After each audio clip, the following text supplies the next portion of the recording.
Hi, everyone. Welcome to the next interview. Today we are with Kelly. I'm really glad to have you here, Kelly. Thank you for being part of this event.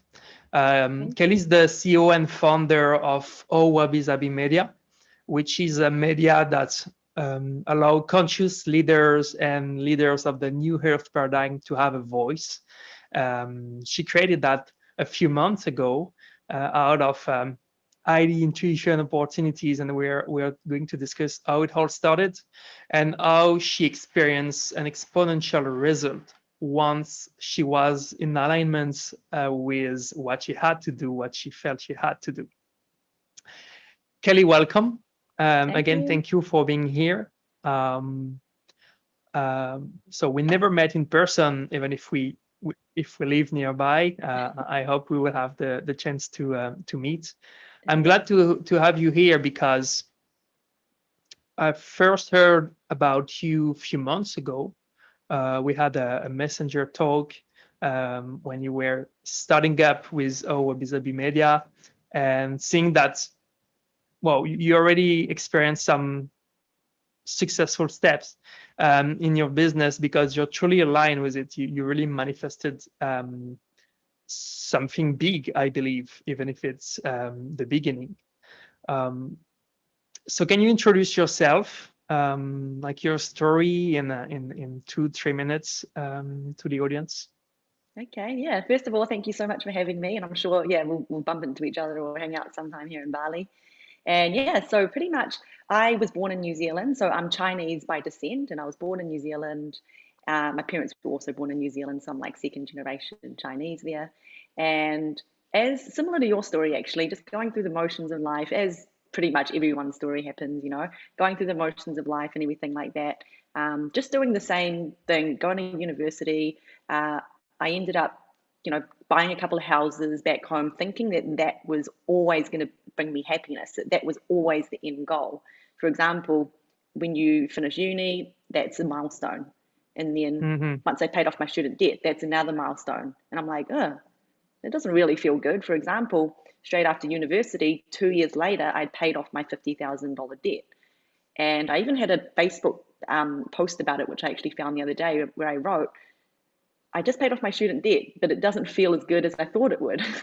And when Hmm. I saw Hmm. that, I'd written it. I was like, yeah, actually, that's right. Like, we don't actually have a sense of fulfillment when we're achieving these milestones. For example, again, a few years later, when I bought my first home with my then partner, same thing happened. As much as I don't want to be like ungrateful for not reaching that milestone, but it didn't actually fill the void that I'd always been trying to find or fill, which was a really inner sense of fulfillment and happiness and actually have meaning in life. Like I was actually doing something beyond just working and working and working and then being so bored and just hanging out for the weekends. So again, I just constantly finding thing after thing. And then I ended up buying another house thinking like, oh, maybe if I buy another house and maybe another one, like maybe that's going to bring me happiness. But it never did, not one bit, not in the slightest.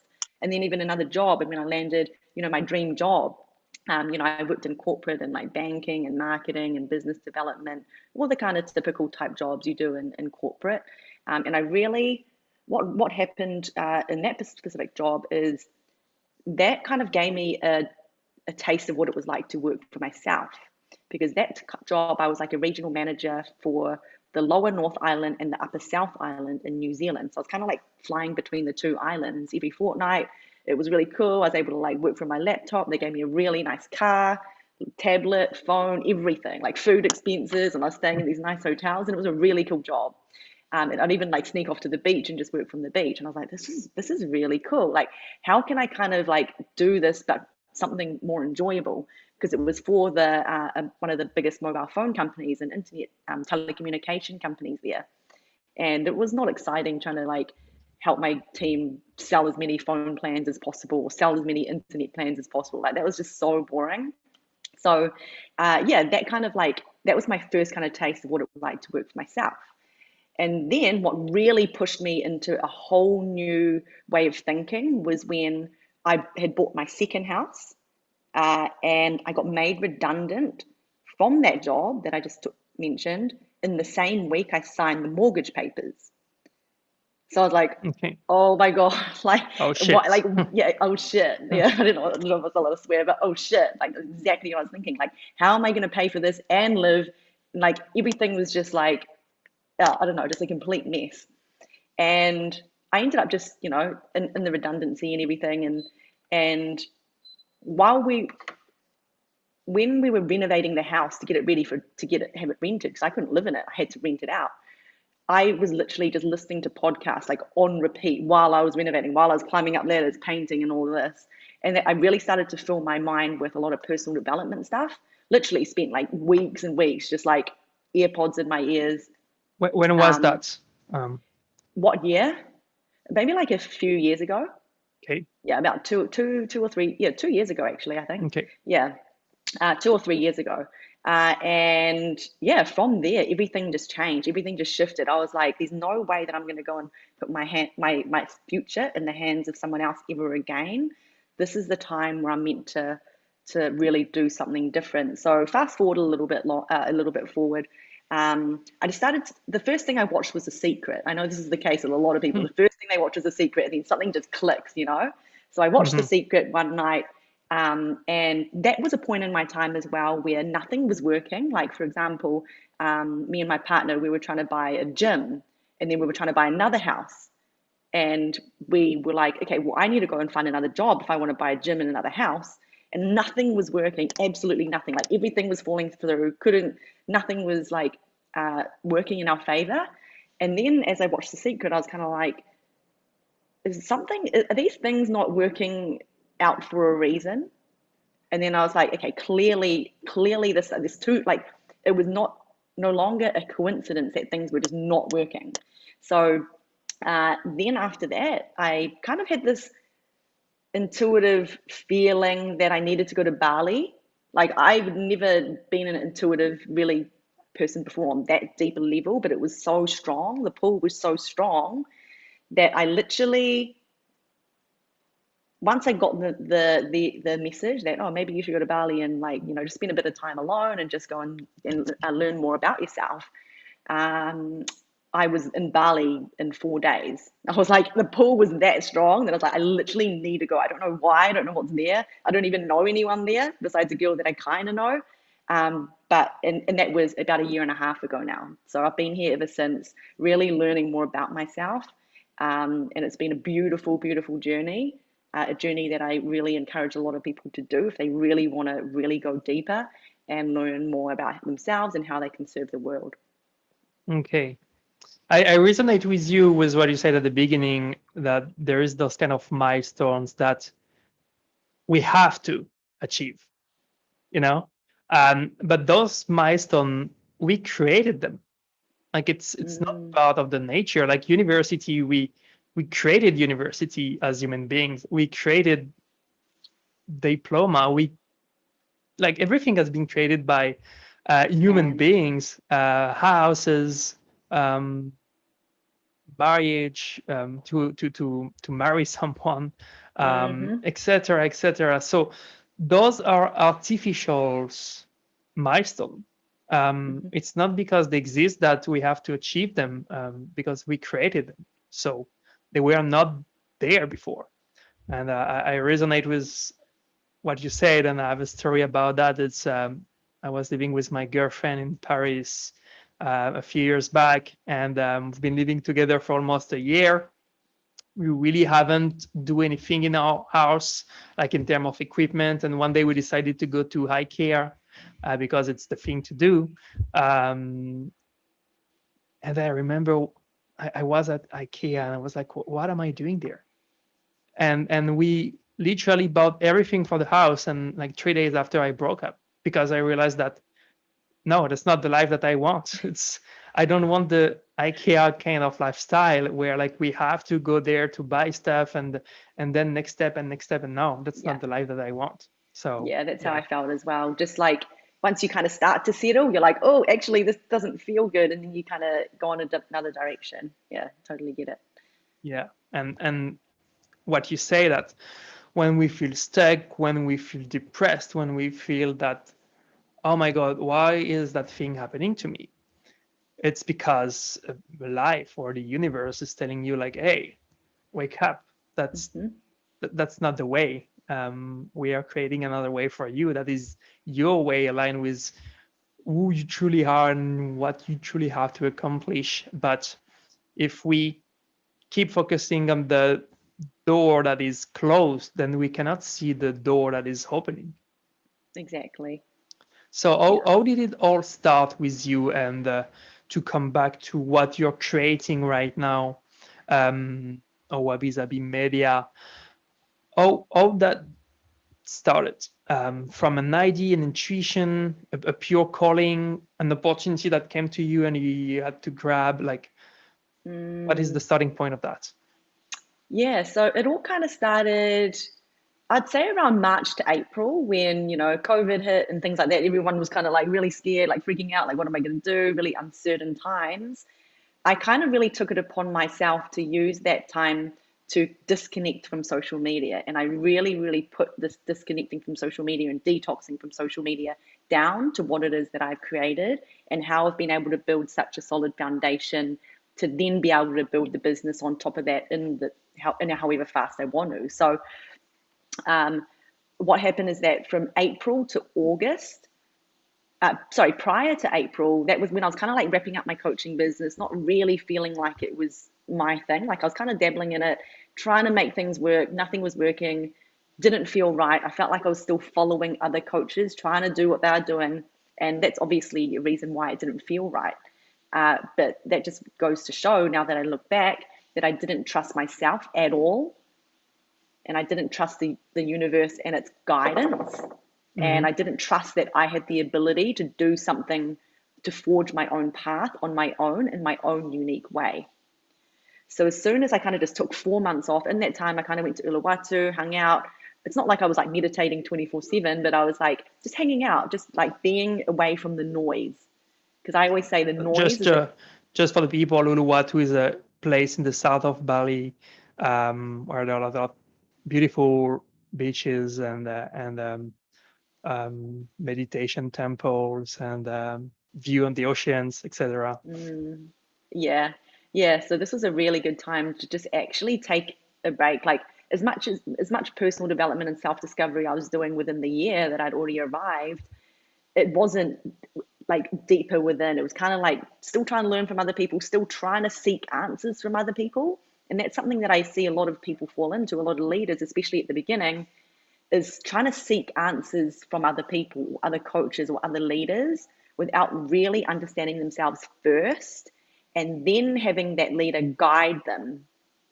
Mm-hmm. So that's a mistake that I did that I would change. Like I mean, I guess I wouldn't change it because it's led me to where I am now. I kind of had to learn these lessons. So that kind of led to Owabi Sabi, the beginnings of it. And what happened at the end of 2019, I'd set an intention right at the end of 2019. And my single intention for 2020 was I want to be the leader who uplifts other leaders and coaches. I no Mm-hmm. longer want to be the leader who just uplifts person by person by person as a coach, like anymore. As much as I think that's very, very important, I know that's very important for a lot of people to have that. I knew that it wasn't the right fit for me. I just had this feeling that my purpose was something beyond that, where I can help the leaders who then go on to make like an incredible impact. It's like that bigger ripple effect. And I was like, how do I do that instead? That would be really cool. And I had no idea how it was going to look. I didn't know it was going to be a media and PR or a platform or anything. I was just like, I just want to be the leader who does that. And then this is when, uh, as I was like, taking time off social media and stuff like that, it was only then that these certain opportunities started to present itself to me and things started to unfold in a way that was exactly what my intention was that I'd set. So certain things started to present itself, and then it wasn't until Wabi Sabi came into and the Wabi Sabi, the idea of it came up, and I was like, oh, that could be a good idea. And then someone was So kind of like, yeah, yeah, go on, go on. oh yeah, and you just know when this one feels right. There were other Mm-hmm. things that it was meant to be like a publication for like Gen Z, for example, like young teens about mental health and stuff like that. But even I tried that. I kind of started a little bit and I was like, oh, it doesn't really feel right. but then I still used the same platform, but just changed different niche. And I was like, okay, Mm-hmm. this feels right. This is actually what I'm really interested in. I don't know why I didn't come up with it in the first place. So Mm-hmm. yeah, that's how it came about. So it was a Okay. 4 month birthing period and then 2 months of actually creating it and then launching it. Okay. But something important that you said is that you wrote down an intention last year, and then you had the result of this intention, which is manifestation. That's it. There is something you want to create, and you have no idea how you're going to get there. You have no idea how it's going to look like because you haven't described it at the first place. You just want to uplift other leaders, and so what's so you attracted it, you manifested that intention. What are the opportunities that came to you? Because you talk about opportunities. So what came to you that make you really create that picture in your mind of, oh, it's going to take the form of a media? Yeah, so initially the first opportunity that came about was like, why don't you build like some kind of education platform? And then I Mhm. was kind of like talking to some developer to see if he could make it for me. And I felt like I was trying to force it. I was trying to force the ideas, force everything to how it was going to look, what was going to be on it.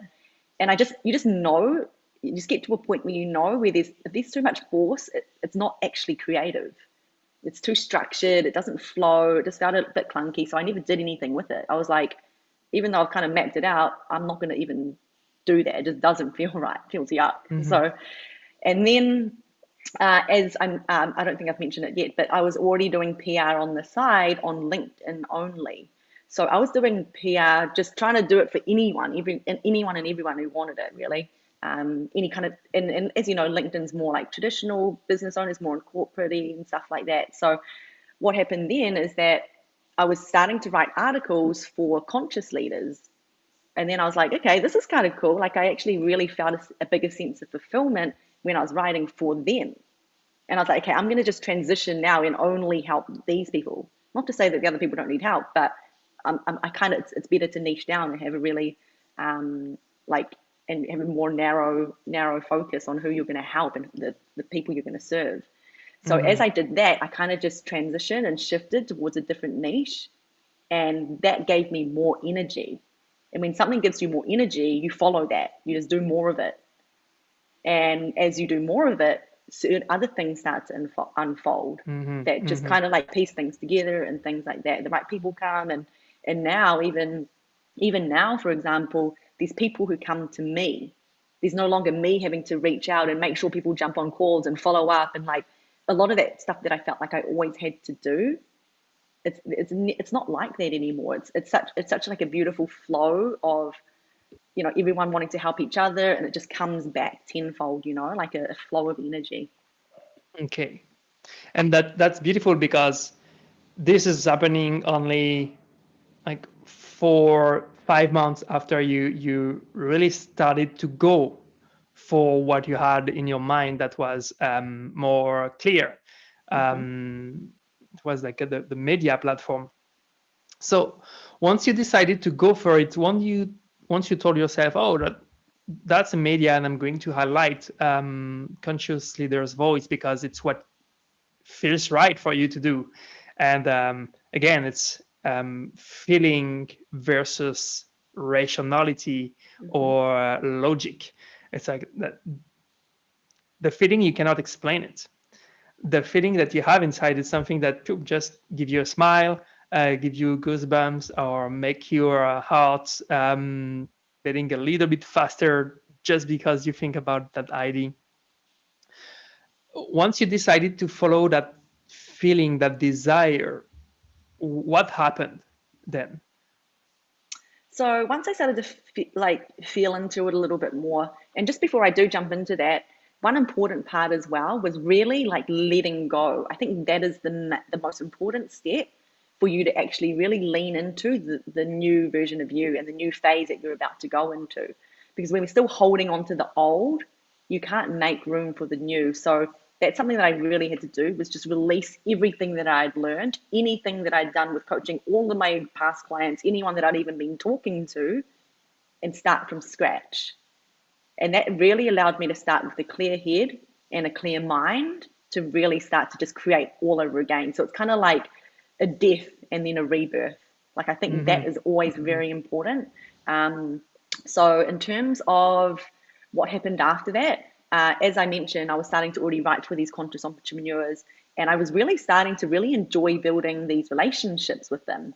And then I just started doing that more and more and more. I just started reaching out to people, and I did a lot of articles for free at the beginning, just really, really building these relationships. And even now, I still do some articles for free. And the reason why I do that, and I think this is a really important part of value exchange, is because now these people that I've done articles for free, because I have such confidence in knowing that I serve a very specific niche in terms of exactly what it is I do, they know that when they're ready for that next level of press, they come back to me. So that's why there's such a good energy flow where they have such a good level of service. They understand my mission. They're like, I love your energy and I love what you're doing and what you stand for. And then they just come back. So I think it's really important not to underestimate giving value for free where possible, because it's always going to come back to you. Mm-hmm. Mm-hmm. So yeah, things just started happening like that. Just things started happening very naturally. Started doing more of these, and then I was like, what actually the point where I actually realized that I needed to create my own publication was because when I was featuring all these leaders, they were going in all of these other publications, and some of them didn't really fit. Like I'll be honest, some of them were like pictured next to some guy next to a Lamborghini, or like some guy in a business suit, and here they are, like meditating with like their photos just look really out of place. Although it's so important, and I still say this, it's so important for the new and emerging leaders to still get themselves featured on these big platforms, because that's where the audience is. We need to still leverage these platforms where there's so many people. So it's important to still do that. But at the same time, I was like, there's no publication or platform that features just these leaders about spirituality, well-being, leadership, like, new earth leadership, and consciousness and everything like that. So I took it upon myself to create one. And again, I didn't know how. I never created a platform in my life. Like at best, my own kind of basic like website on Squarespace or something, but never that. And I was able to bring on a developer who helped me with to build it, and then I just kind of just run it on my own. But yeah, that was kind of the process, and just spotting and identifying something that is needed. And one thing I also identified is during it was that media, and became so apparent during COVID, is like media is an industry that needs to be rewritten completely. Like there's just so much crap on there. Just so like sometimes you just don't even want to read it because you just so like it's just like the same old stuff. And a lot of it, people are beginning to not really trust mainstream media now in terms of what goes out there and who all these people talking about anything. So yeah, like I was thinking along the lines of like, okay, now we need to like start flooding the media with a brand new message. Mm-hmm. So now it's kind of like I'm taking it upon myself to do my part to revolutionize media and what goes out there in the world. Because as Okay. people are awakening more and more, they're going to need to read things. They're still going to need to like be searching for, views and inspiration as well. Okay. Yeah, to create something that allow other ton of voices, messages to be read and to be heard by the world. Yeah. Yeah. Okay. So you had that idea that started this year. Then you decided to go for it, to create it, then to create your own media platform later. All of this unfolding while you were still pursuing your vision. But I'm pretty sure that you had to face a lot of inner challenges Mm-hmm. as well, because when we decide to go for something that we cannot really explain to ourselves, that people will say that we're crazy to do that because you have no experience in press or media. You decided to do that simply out of a feeling. Mm-hmm. What are the stories that you were telling yourself, what are the fears that were haunting you before to like really started to go for it? What happened in your mind? Yeah, it's interesting you say that, because the fears that I had this time before creating a Wabi Sabi Media is very different from the fears I used to have. Now, the reason being is that the fears that I had before I started a Wabi Sabi Media is like, I've never created a platform before. How am I going to do it? What if people don't like it? What if people think it's a dumb idea and they don't really like vibe with Mm-hmm. it? Mm-hmm. And yeah, just things like, yeah, mainly those two. Just like, how am I going to do it? Yeah, what if people don't like it? And like, I've never really had the experience. Like, I've kind of done some write ups with some leaders, but not so much. And like, when you think about big media, I haven't like had a lot of experience in that. But the difference is that these kinds of fears, because I was so strongly pulled towards that vision, and something just felt like so in alignment, and every thought of it, everything I was doing about it gave me so much energy. Those fears kind of like were kind of just in the back, but they weren't really at the forefront like they would have been a year ago, 2 years ago. So yeah, I feel like, for the people watching this, is when you do step into alignment and you just know, like, you just have this knowing feeling that you're in the right place, and you kind of allow yourself to trust the next step and trust that you're going to be guided along the way. The fears kind of like, they're still there. I'm not going to say that they disappear completely, but they're just not as strong. So it was easier for me to kind of just overcome them and understand that they're there, but I'm not going to let them, rule my life, or yeah, rule the path I want to take. Okay. So would you say that the fears that you had when you jump into the coaching journey before the press media journey were different? Yeah, definitely different. And I guess a lot of it as well came, a part that really helped is, again, when I went like 4 months off social media and really disconnected, I really became so in tune with my own self. And I really had to build my own self trust and know that I have what it takes to forge my own path. And something that, came about was like, just kind of just switching my beliefs or thoughts and being like, okay, well, sure, I don't know how to do this. I've never done it before, but there's no one else who's really doing this. I don't see any other publication that's actually catering to the same audience. So how could I go wrong? Like, it's Mm-hmm. not like I'm competing against anyone, or like I need to be better than anyone, because there's actually nothing there anyway. So like, what kind of standard am I trying to live up to? I create my own standard, and we all do that in our own businesses. We always think we're not doing enough, but really you can just create whatever it is in your own time, in your own way. Okay. So is there anything else that helped you to overcome your fears or the limiting stories you were telling yourself? Like, as you say, like, no one is going to like it. It's going to be rejected, and so I'm going to be rejected as well.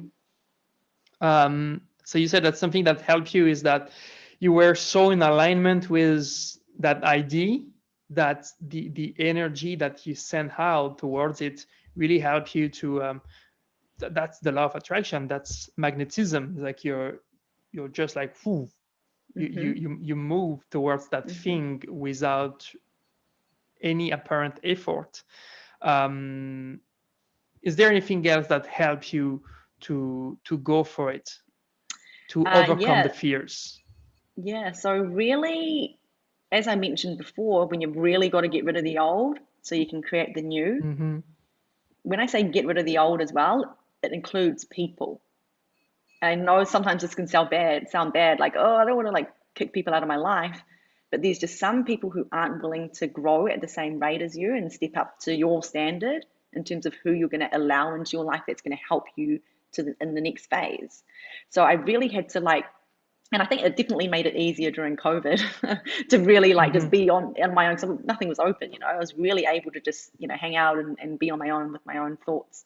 So it was really easy to cut out the noise. And this is why so many people get distracted and they're confused, they get stuck. is because they're hanging out with too many different people, too many different energies, like too many different opinions. And even on social media, they're on social media all the time. Everyone's saying something different. Everyone's saying, you should do it this way. You should do it that way. No, you shouldn't do it this way. I'm doing it the right way. And that's when people get so confused. So that really helped to kind of like during COVID, not really, having a lot of noise, not on social media, online or offline. So really, really just learning that is necessary to then have a really clear head, so that then you can kind of create, and that is really when you start from a fresh slate, when you've got no noise at all. Do you think you would the have? noise? Yeah. Yes, go on. Because I was going to say the noise is what makes you confused, and the noise is where people inject fear into you. For example, let's say you talk to your mum or your dad. Let's say you talk to your mum and you tell her about this. Oh, you're ringing her. You're so excited about this thing that I'm going to do, and she might not necessarily say, "Oh, that's a bad idea," but she might just say nothing at all, and even nothing. She might not know what to say. She might say, "Oh, that's nice," and then change the subject, and then you take that as, "Oh, she thinks it's a bad idea. Like, maybe I shouldn't do it. She doesn't." Whatever. And like, it's just your mum. Your mum, like that generation hardly ever understands what we're doing at all. But it's just those little things that someone's reaction or non-reaction can really impact you, even subconsciously, to convince you that it's a bad idea. Because when we're starting new things, because it's uncertain and we don't know how well we're going to do it, we kind of already look for proof that it's not going to work, more so than the proof that it is going to work. So just people's, reactions, or you tell a friend and they're not that happy for you, little things like that can really, really get to you and create the fear that you don't need. So that's great, because like talking about COVID, that is happening right now, you really highlight the beautiful side of COVID and the beautiful side of isolation. That's one of the best opportunity for you to take care of yourself and have introspection, and really not in the bad way, as you said, cut people off, but just focused on yourself. Yeah. There are a lot of, I would like to talk about that, because I think it's important for people that misunderstand what it means to be self-centered, that it has nothing to do with being selfish. Like, it's important to think about yourself and think about yourself first. I just highlight the fact that at the end of this event, I will have an interview with the founder of the TED conference. And what I like about this guy is, like, he never had any thought about serving anyone. It doesn't really care about people. All he had all his life is a quest for understanding. How can I understand things better?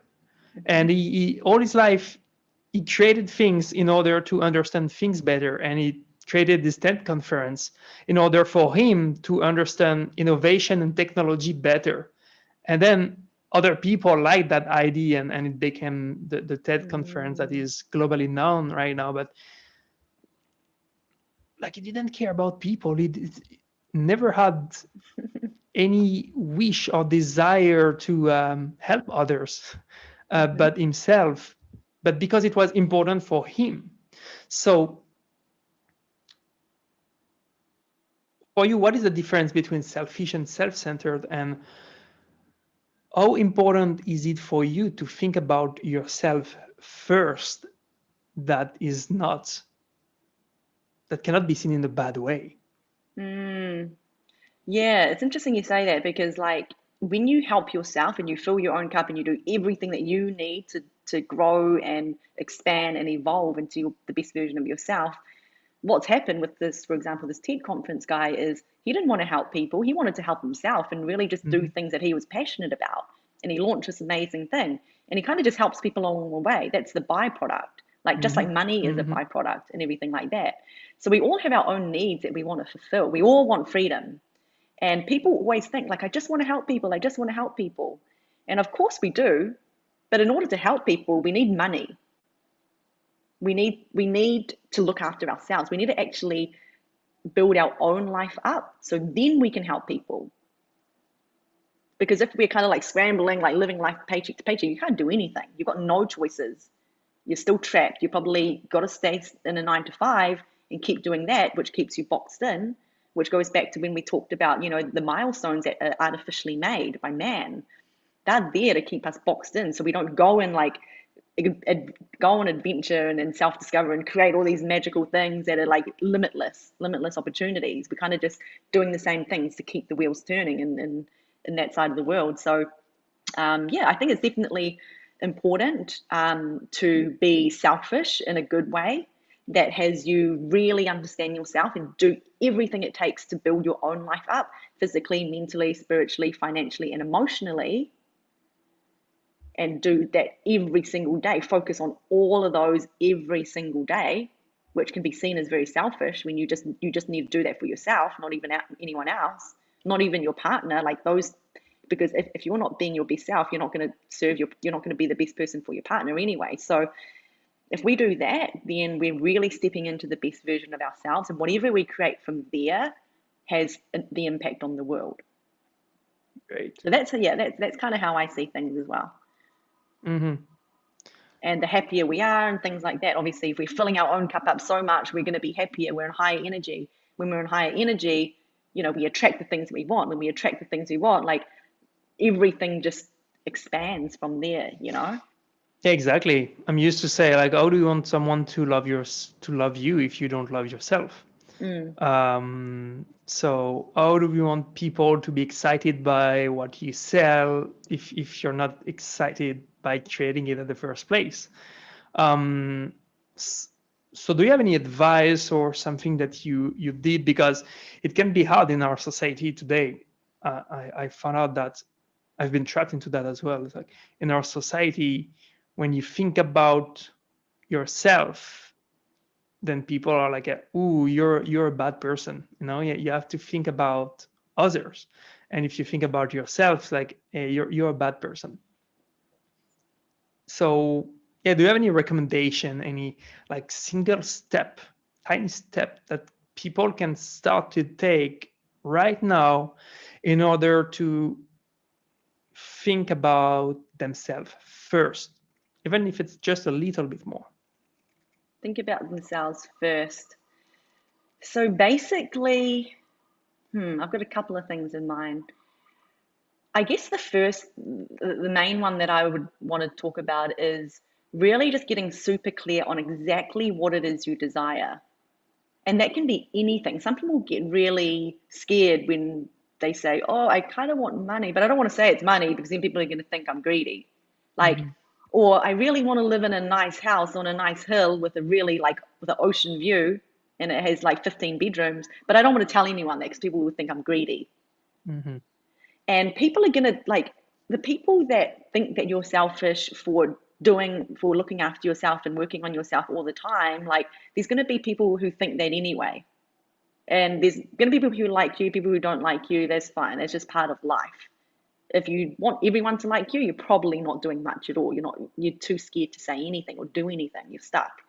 So really just getting clear on your desires. Some people don't want a nice mansion on the hill. Some people want to go help, children in Africa or anything. They want to do other things that don't necessarily have a materialistic, meaning to it. But just know that whatever you want is okay. Even if it is that thing where you feel like, oh, people will judge me if I want that. Some people might want a Lamborghini. Some people might want to just buy a scooter, just have a scooter for the rest of their life. That's cool too. It's nice and free riding on a scooter, But just know that whatever it is you desire, it's okay. And as long as you get super clear on that desire, you're then able to tap into how you're going to feel when you have that thing. For example, when you are helping the children in a different country, in a third world country, how are you going to feel in that moment? Or if you are in your Lamborghini driving down the road, how are you going to feel? Because it's the feeling that spurs the change. That then has you again like in alignment. You're really in a good energy. You're fulfilling your own needs, and then you can go and create anything you want because you're passionate about it.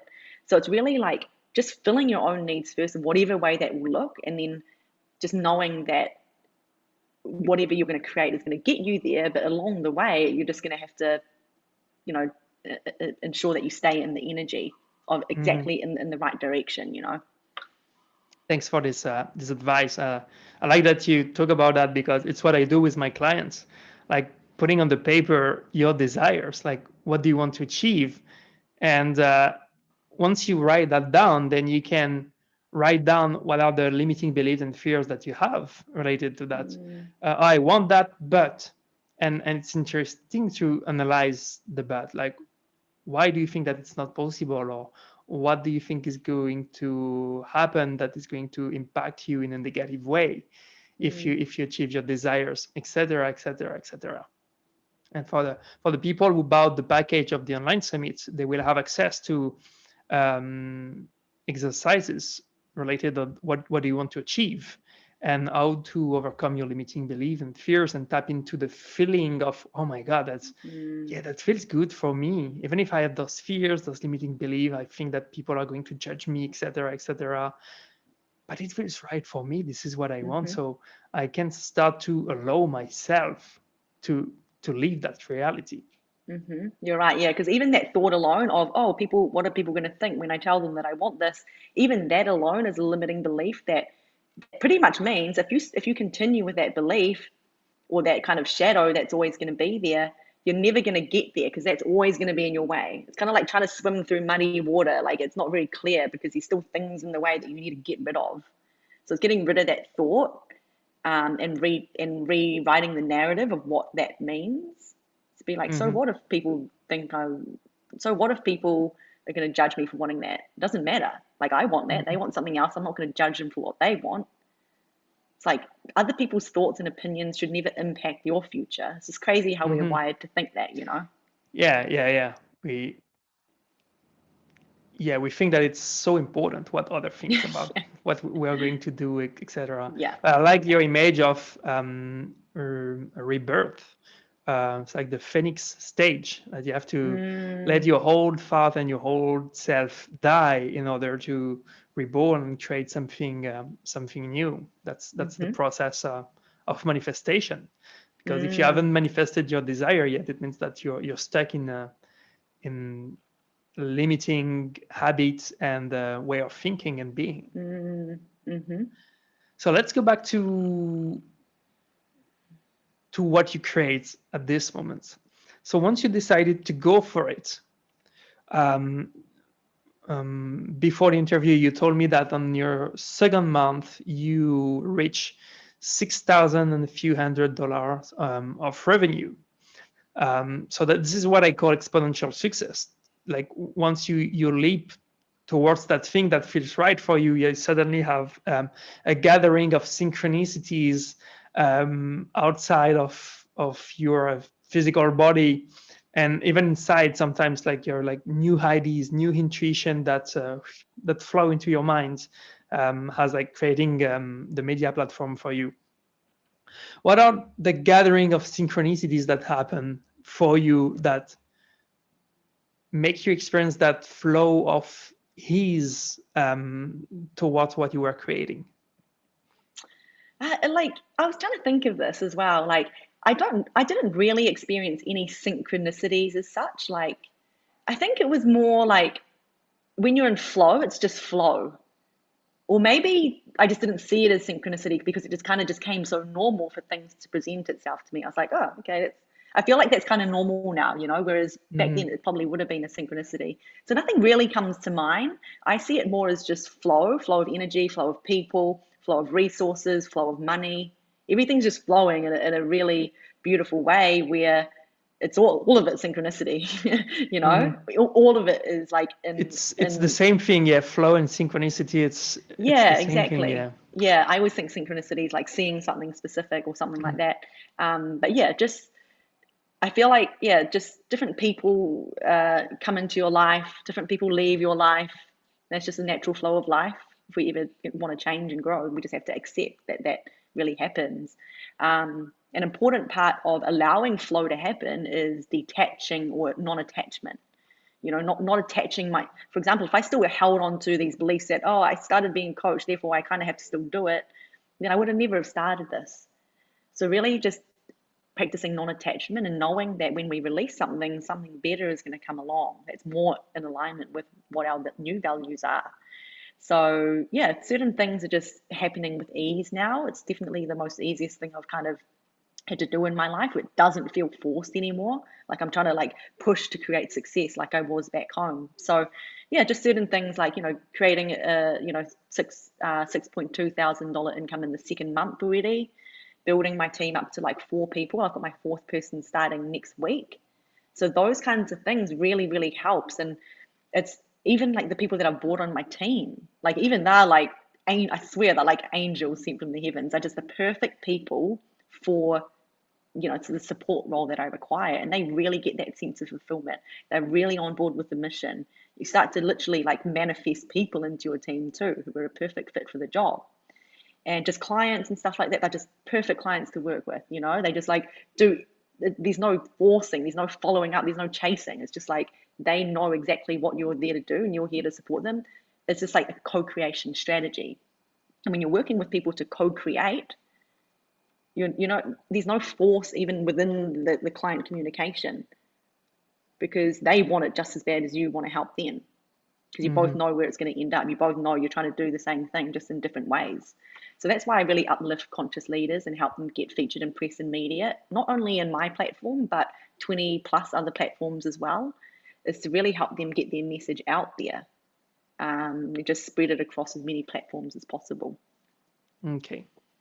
Yeah, this is what I mean by synchronicity. Is you tap into a state of flow where there are things that happen easily, that came to you, like, and you don't have to force anything. It's just like the universe showing you that, hey, yeah, just surrender and enjoy the ride.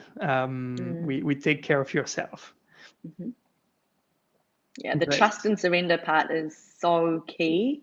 And that's something I didn't have before, as I mentioned. I didn't have the self-trust, didn't trust the universe, didn't trust my own intuition and guidance and all of that. And that really plays a big part as well. Because as soon as you set the intention of what it is you desire, for example, my intention was I want to be the leader that helps coaches and stuff like that and leaders, uplifts them. So set the intention and then let go of any reason to try and figure out how or try to know everything. You can't possibly know anything or everything. You don't know how to do it because you've never done it before. The more we try to know how, the more we're trying to force how it's going to be. We kind of box ourselves in because we're not allowing ourselves to be creative and actually just let it flow in the natural way. We're trying to do it the cookie cutter way, which is probably how everyone else has done it. And I don't know about you, of course, you and I and anyone else listening, we don't want to do things the normal way anymore. So that's why we need to really trust in a higher, well, what's the word? I don't know. Trust in source, for example, in the universe, in a higher power. Sorry, that's the word. Higher power, and just trust that you set the intention, you let go of like trying to control everything, and just trust that as things unfold, opportunities will present itself, and that is when you take the aligned action. You respond to exactly what it is that presents itself, because it's put there in your path for you to do something about it. Not freak out, not like turn the other way and run the other way. Do something about that, because that's the step that you need to take.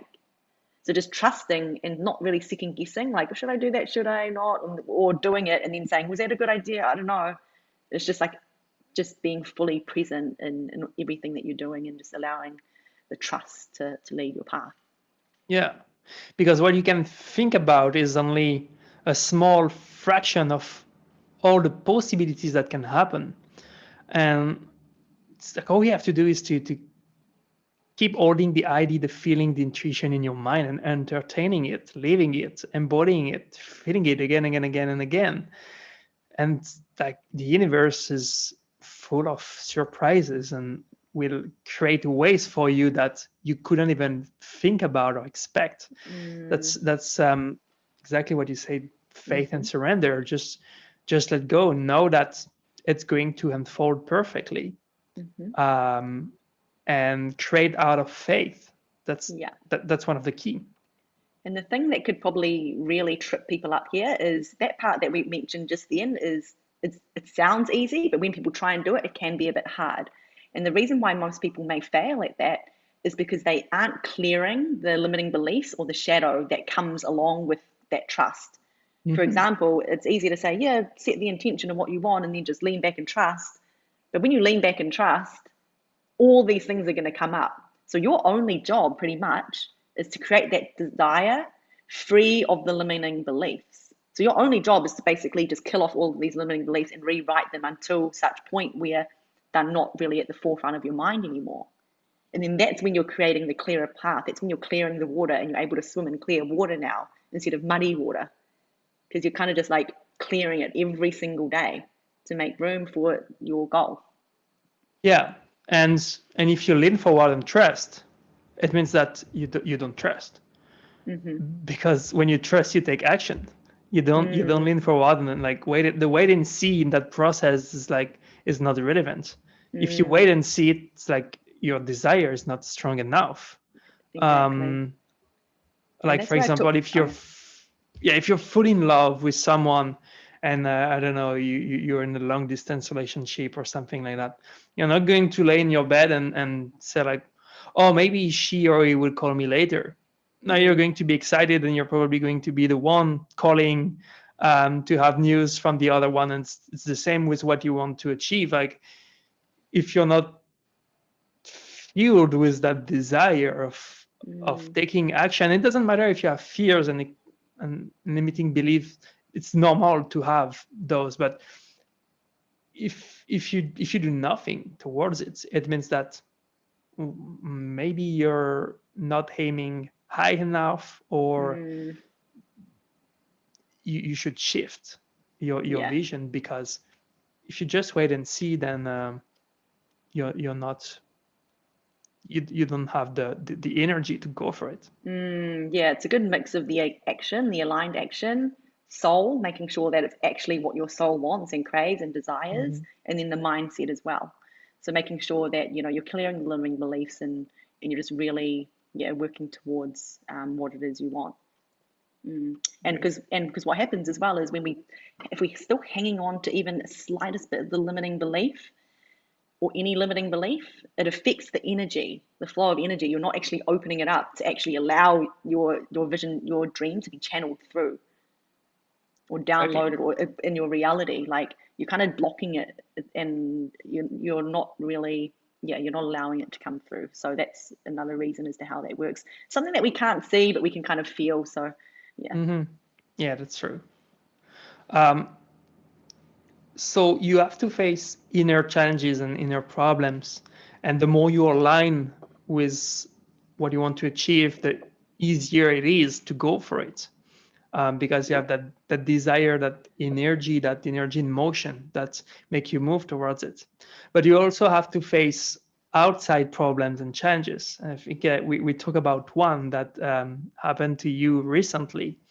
That is a rejection, an article that have been rejected from a media. That even when you're online, life is not a Walt Disney cartoon, so you Mm-hmm. still have to deal with trap, shit, problems, Mm-hmm. challenges. So can you talk about this challenge that happened, or another one Mm. that show up and that you had to face? Yeah, so this is a really interesting story, and this only just happened yesterday, where one of our leaders, spiritual leaders, we tried to feature in a major media publication, and it got rejected. So it's the first time out of all the articles. I've done a lot of articles for a lot of leaders. I've actually lost count. It's the first time anyone's ever gotten rejected.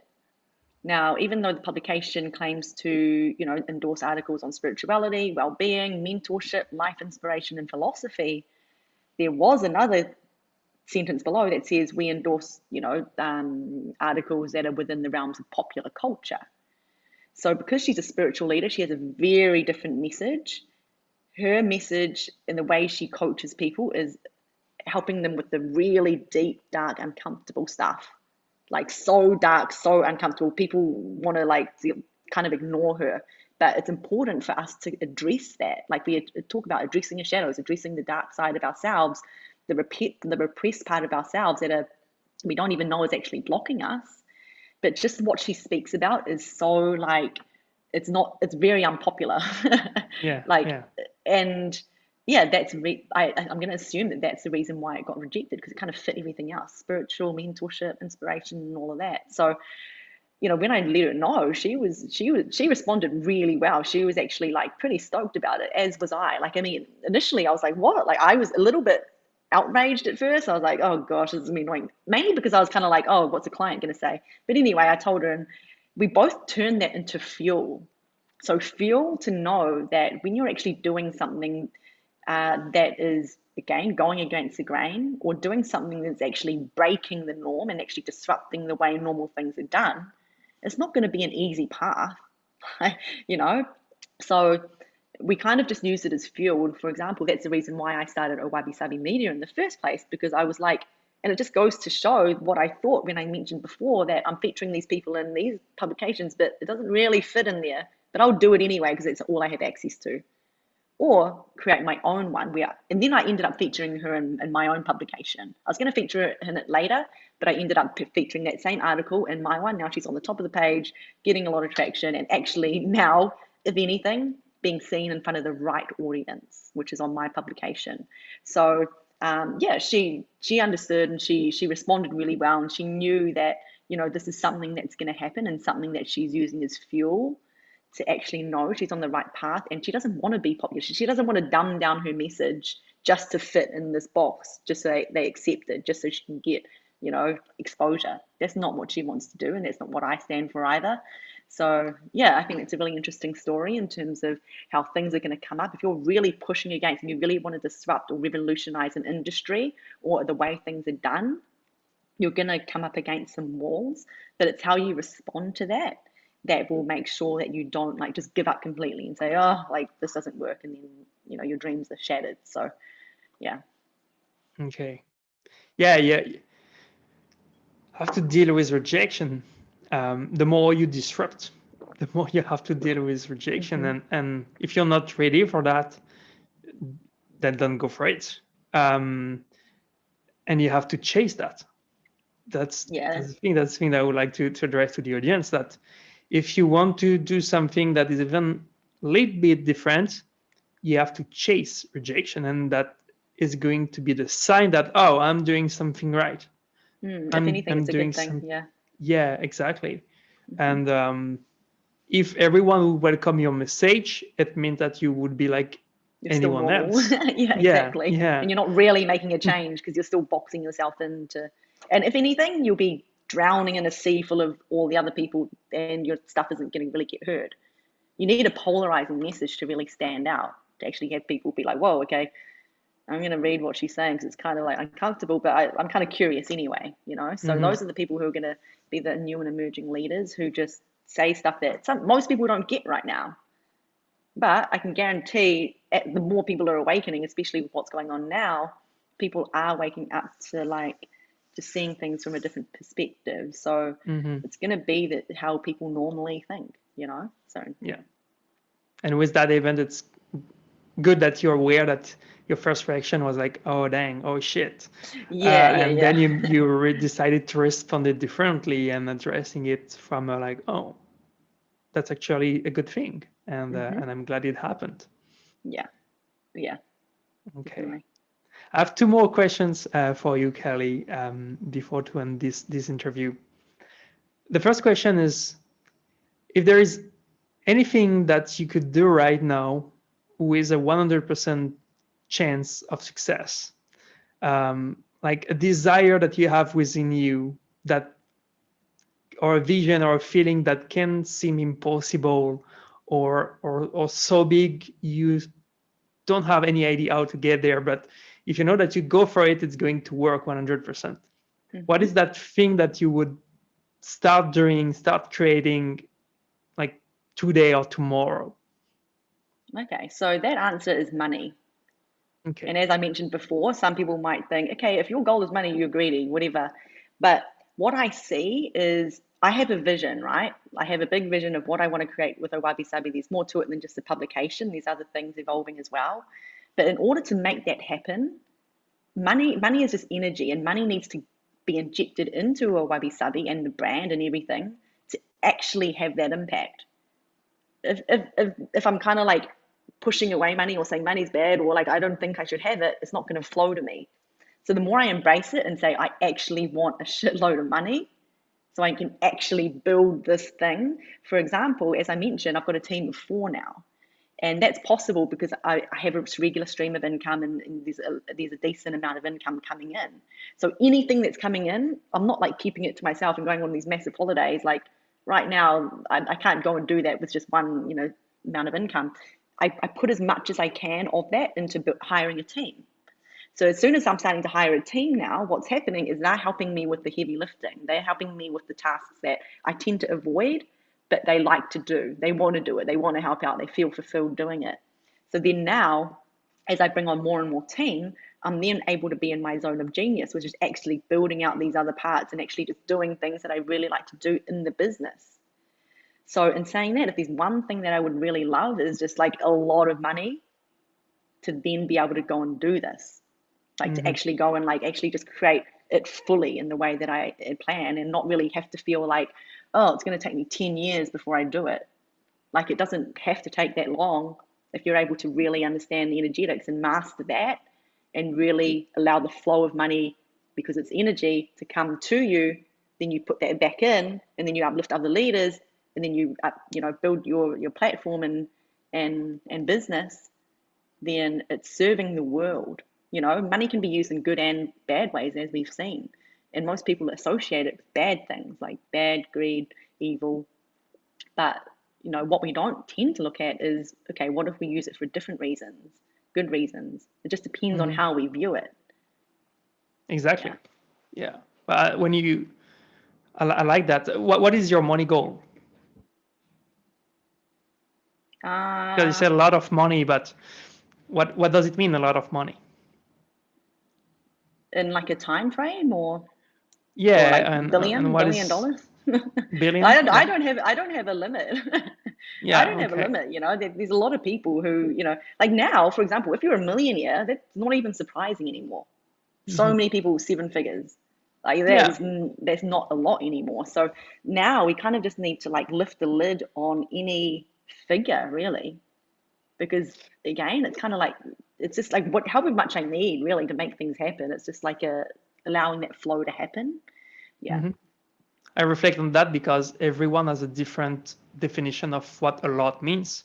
And for some people, like $10,000, it can be a lot. Yeah, that's true. For others, it can be like nothing. And if you say the universe that you want a lot, the universe will have to create its own understanding of what a lot is, rather than if you tell the universe like, this is the amount of money I want, then it's like, okay, that's the amount, and you're going to attract it and manifest it. Yeah, and like just like for example, I was able to build a wabi sabi for under $1,000. So if anyone listening to this, if they think, oh, it's going to take me a long time to build a platform, or it's going to take me a lot of money to do it, no, it doesn't. If you kind of find the right people and the right resources, and kind of a bit of it I did on my own because I really wanted to learn how to do it. But also it doesn't have to take a long time. But just know that I believe a lot of people's goal should be money, and not be scared of having that as a goal, because you've got a lot more choices with it than without it. And especially when you're doing it for good, when you're using it for good purposes, it comes back to you all the time. Money likes to circulate through people doing good things and impact and things like that. So, just really rewriting what it means by, wanting money and not being afraid to say that is the goal, because you can do so much with it. Yeah. Allow yourself to have the desire of having money. Exactly. And just know that it's only energy. It's not like, it's nothing more than that, it's a piece of paper. Yeah, exactly. And we created money. Like you just erase human beings. Money doesn't exist anymore. we created it. And when you see like movies, cartoons, the bad guy is always the one having money. So we have that. And we're literally controlled. We're controlled by it as well. Like, especially because, we live paycheck to paycheck. Like we don't have enough. Like, we don't have enough. So we can't, all of a sudden our life is boxed in. Whereas you kind of just lift the lid on that and still make sure that it matters, but not be completely controlled by it. Yeah. Just know that you need it if you want to make a big impact. It Great. goes hand in hand. So have the desire for money if you feel that it's right for you. Allow If you money to feel that come that to is what you you. need, yeah. Yeah, that's and don't, if you feel that you want money but you don't have money, it means that you're limiting yourself to receiving money and making money. Yeah. Great. So what is the, as the last question, what would be your best advice for those who are watching right now who maybe have already dared to go for what they want, their ID intuition, but feel stuck and trapped in how to get there, and their whole habits and old self are showing up again, or people who have ideas, intuition, vision, but who haven't dared to go for it yet? What would be your best advice for those people? Best advice is,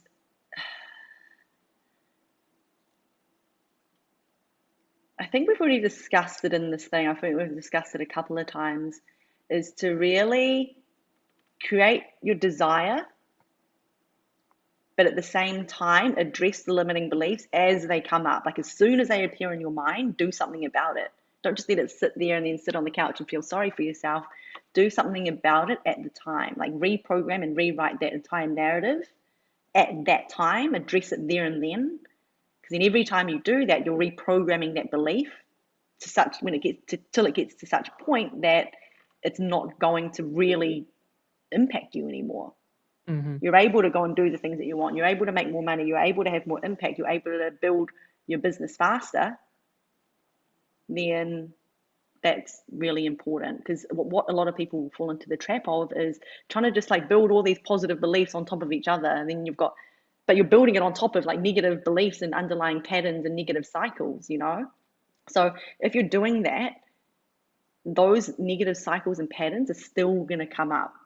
Like they're still going to block you energetically and physically, everything. So you've got to really address those so that you're free of all of those limiting beliefs, and you're actually, again, opening up the channel for you to go and create what it is you want to create for the people that you want to serve. Thanks for this advice, Kelly. So yeah, if you listen to that and you're wondering what you can do next, you know what you have to do. Take a piece of paper and write down what you want, and address why you think that you can have it. And if you, I take the opportunity to address the message again. If you bought the package, this is an exercise that you can do in the mini course on manifestation.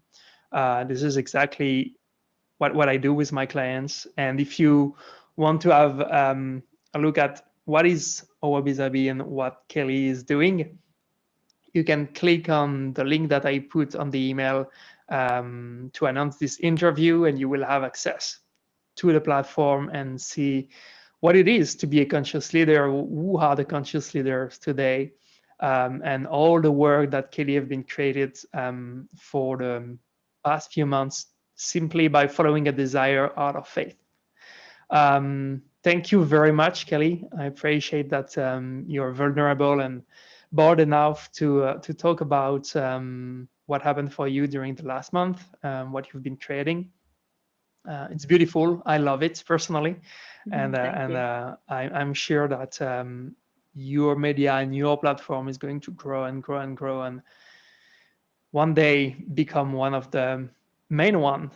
And Thank maybe you. some people will try to disrupt it too, because Yeah. it will be a big one. But I'm sure that it will grow in a very Definitely. exponential way again. It's the goal. Yeah. And some people listening to this might have even found us through one of the press features or the media features that we've got out there. One of the four. So yeah. Yeah. If you're watching, hi. Yeah, you are the good place from the good channel.